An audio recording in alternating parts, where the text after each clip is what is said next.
But then I got to go to San Fran. That's a dump, too. San Francisco has good food, and It does. You know. It does, yeah. Cool. This is Jason and Mitochondria here with Andy Thomas of Black Heart Initiate. Happy to have you. Really eclectic tour with the Legion and Omnium Gatherum. Great lineup, a little bit for everybody.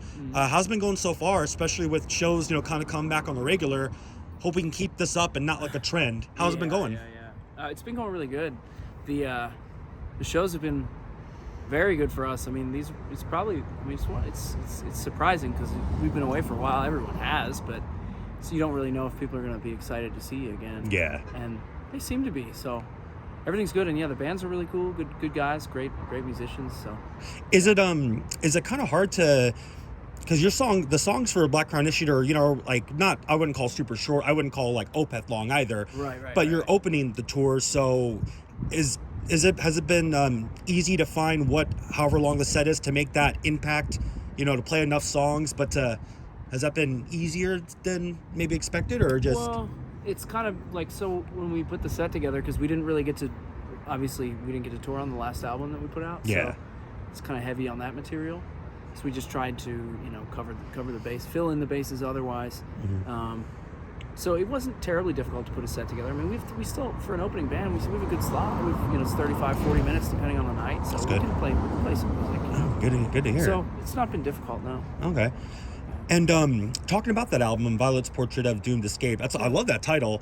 And releasing it during the pandemic, was that a choice was that the record label's choice to still, was that something the band just wanted to put out there while people listen, not going anywhere? Would you have maybe want to do that differently, or was that the one you wanted to do in the beginning? It was a difficult choice. And I think everybody kind of arrived at it the same way. But, what's your other option? Sit on an album for 2 years, which either way, from the standpoint of somebody who likes to get it done and put it out and move on. Yeah. It's kind of like what had to happen. But it was very much like, throwing a baby off a cliff. So it was not easy. It was honestly for me, it was pretty depressing, but I'm far from the only person who had to deal with an inconvenience during that time. So, boo-hoo, I guess. But we still got to put the album out, and people seem to like it. So, yeah. I especially like the direction since Record of Stars, with the material being a little like grittier. It's the songs I felt like the production of the Record of Stars was. Bright is not a word. I don't know. Maybe a little more polished. It was fine, but I believe the new with Selves We Cannot Forgive in this latest album, it really shows the strengths of the band, and just in terms of the production and the musicianship, with just darker tones, concepts. I feel.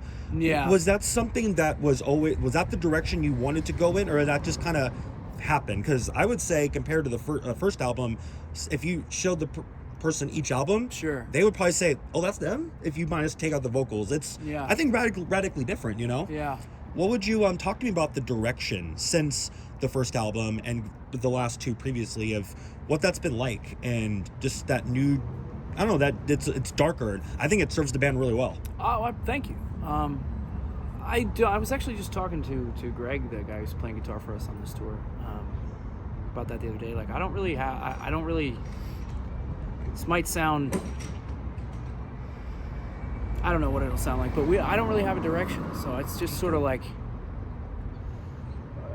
you listen to a lot of music and you change, hopefully, throughout your life as a person, and you go through things, and hopefully the music that you put out reflects all that. But as far as the things you described, am I consciously thinking about that? No, I don't think so. The things that you think about when you make an album, for me at least, is like how to make the guitar tone better or whatever, stuff like that. But as far as the music goes, it's kind of, I don't really over-intellectualize our music at all. Okay. And I don't over-intellectualize our lyrics either. I mean, I'm very much a last-minute kind of guy in my life, and I'm that way, with lyrics and stuff too. But basically what you do is, for me, is you just experience your life, and as you get older, you change, and like I said, hopefully it reflects that. That's sort of what I feel. Were those experiences in your life, were they like bad ones that turned to good things that just like turned I'm really fascinated Sure. with like that, like the darkened atmosphere that, you know, the tempo is slowed down. Like, it's not a slow album. The last album isn't Yeah. slow or anything, but It's like slower, tempo, though. it You're is right, slower, yeah. right? And just, you can hear the textures within the riffs and the construction and like the distortion. Yeah. There's just like, there's so much more to I don't know. It's up front, but it's like crystal clear, but it's not like overproduced or anything at all. Sure. And Well, I appreciate that. Well, as far as speed goes, you know, like our EP, which is pretty fast. yeah, I wrote that when I was, I don't know, 24 maybe, and I'm 36 almost now. I just can't do things as fast as I used to, and I don't want to. But, you know, as far as that goes, it's sort of a,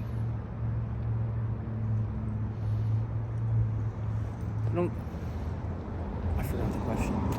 I'm sorry. no, it's no, it's okay. Can you edit this? No, it's we're. I mean, we're all good here. All I right. just was just talking about like in terms of like the tempo of the tempo, like the Yeah. riffs and the things, and just and like there's just so much, like there's so many more quote unquote Easter eggs. I feel like I can hear every bit of like whatever was being picked, whatever's being played, Sure. whatever's being sung. And just there's so much detail in these past two records. And with the actually also with the lyrics and vocals with James, Yeah. with you both, how you both interact and how you Yeah. play on each other. How do the lyrics work in terms of who writes the lyrics? I do. All, even the Yeah. is ones. Yeah. Okay. Yeah.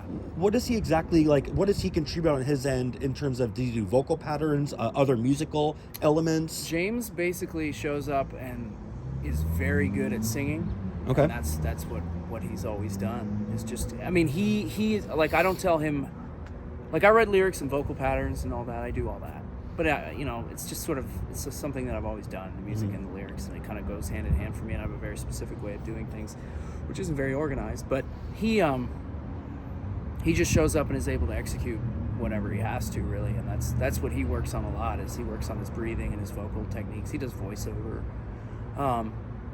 So yeah, he's just very much like a Swiss Army knife for the voice. But I don't tell him like how to execute what he does. Like the thing that he, I think, gets the most expression with is he delivers the vocals the way that he wants, or the way that he sees fit, and that's really great.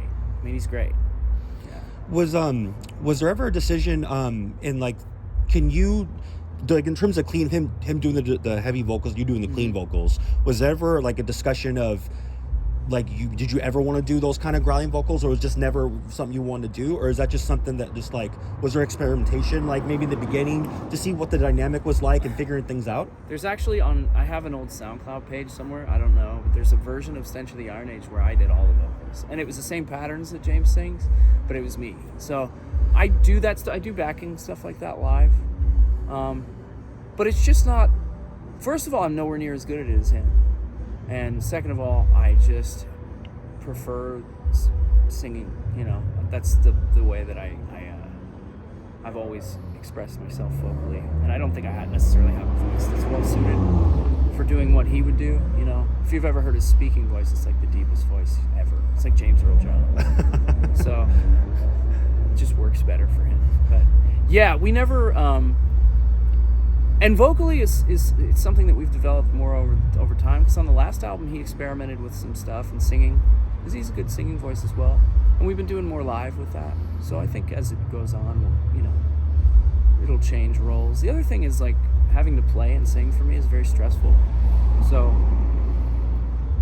you know, over the years I've gotten better at it, but I've also tried to do things that are more suited to not butchering live, you know, which is something I've definitely been guilty of over the years. Do you, well, with writing the music and the lyrics in this case too, do you, when you write music, is it singer first and then music? Do you play to the music? Do you play to the vocals or the lyrics itself? Like what is you normally, in terms of like making the music, I guess, what is the process of, the lyrics come first and the music is written to lyrics, or it's the other way around? Other way around. I generally I'll have like one musical idea, and then our bass player, who doesn't tour with us anymore, but Nick Shaw, he's been my writing partner forever, since, I mean, over 10 years. So I'll just take an idea and we'll sit in a room and we'll develop it into a song. And then the lyrics are always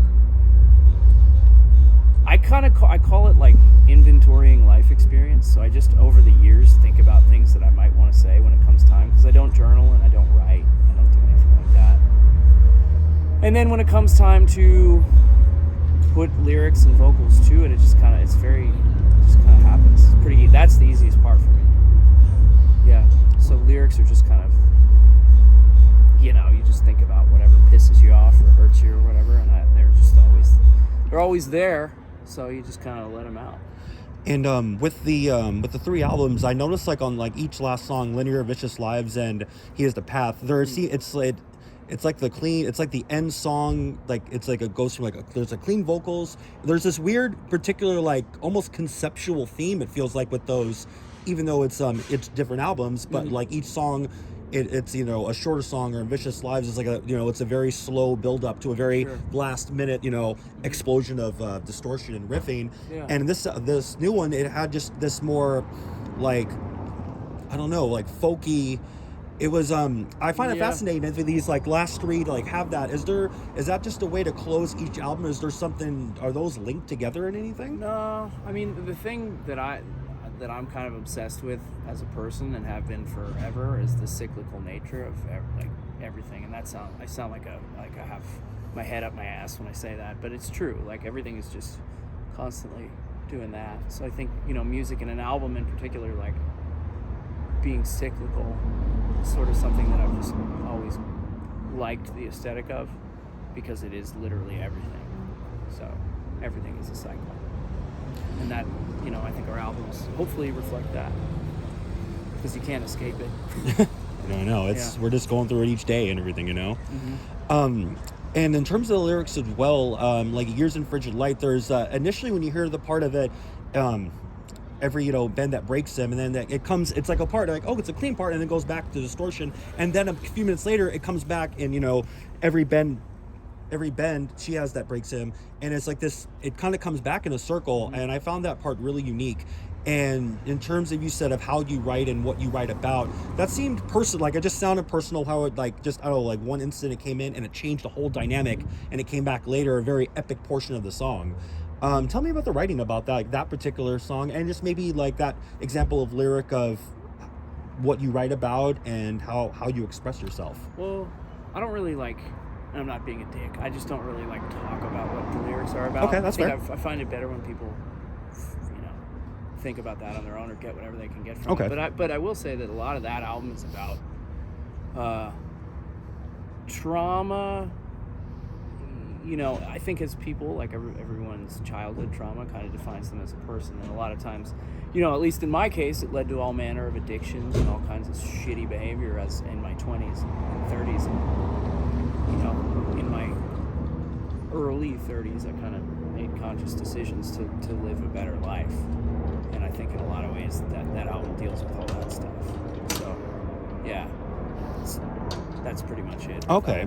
There's a lot of stuff in there that you can, if you knew me, then it would definitely be obvious. But just dealing with, like, basically just unpacking all the shit from your childhood and realizing that as an adult, shitty as it is, that things happen to you, you're ultimately responsible for it. That's true. And that's something that I still struggle with. I think a lot of people do. Yeah. And the responsibility, like for your own baggage. Yeah. And it's symbolic, and I think that's why I love the uncomfortability of this extreme music style, because it's not meant for everybody, and the certain notes, colors in the music, and the waves and everything will remind you of good times, bad moments, like everything in your life. Sure. And I think that's why people gravitate, because we're, as metalheads and fans, we're so spoiled to the grandiose amount of ability and people in the genre, and every night we get to see these full examples of music, full examples of the instruments being played, and I think that's where we are, and I think that helps, and it's good to be uncomfortable, I guess it is. I don't particularly like it, but I spend most of my time doing it, so yeah, I guess you do grow from it, and that is very true. But I don't think a lot of people I think people make more of a fuss of being outside of your comfort zone. Like, yeah, you should, but like the people who are obsessed with being outside of their own comfort zones are often pretty unhappy too. So there's like a balance. Being comfortable and uncomfortable are both important, but you need them both. That's fair. Yeah. You mentioned about Nick not being on the tour, and I thought I Yeah. know Ethan as well. So there's do you have touring musicians with you and James, right? Yeah.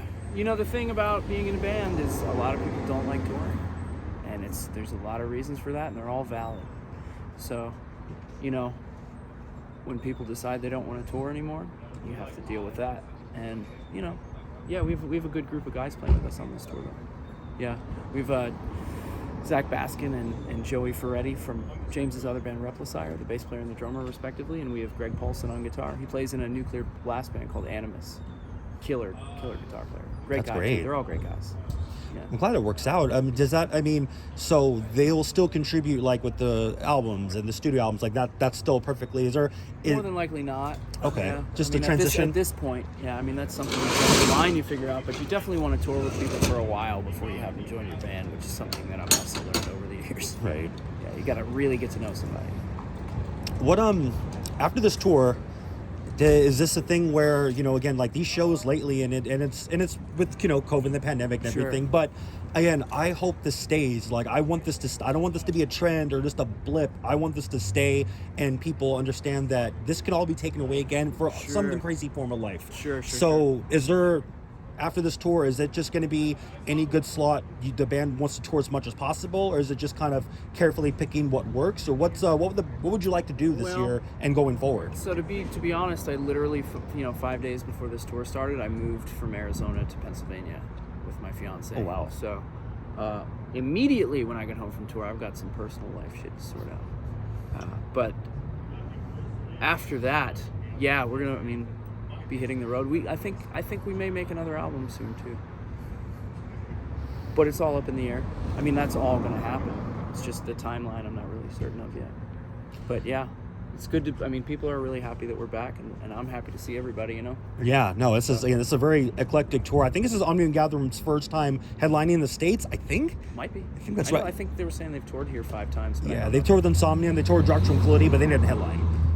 So that should be, you know, they were great dudes, killer players. Oh yeah, fans there's like this joy about them, like on stage and how they perform, and they're very happy. And the fans like get that, and it's just a great energy. Yeah, they're you know? a very energetic band.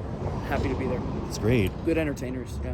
Oh, we're very excited. Just like to say, again, thank you for your time. Any last words for tonight, LA tomorrow, and the rest of the going on, and what can we look forward to?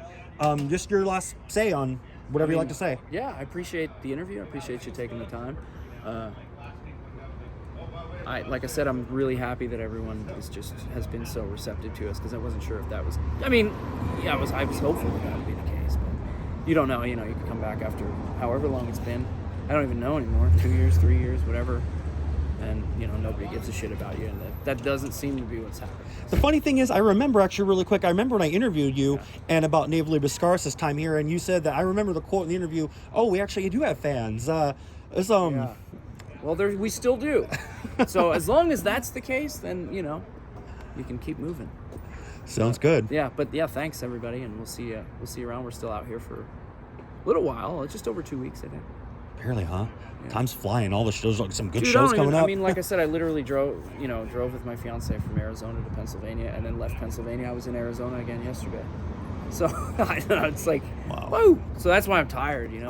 But I'm having a good time. No, again, we thank you for your time, and hope the move goes well, and you get all that stuff, and it'll just be better for you and her, and everything, you know. Yeah. It'll be good. We moved to be closer to family. Take care of your families. That's another thing. Yeah. So. I love that.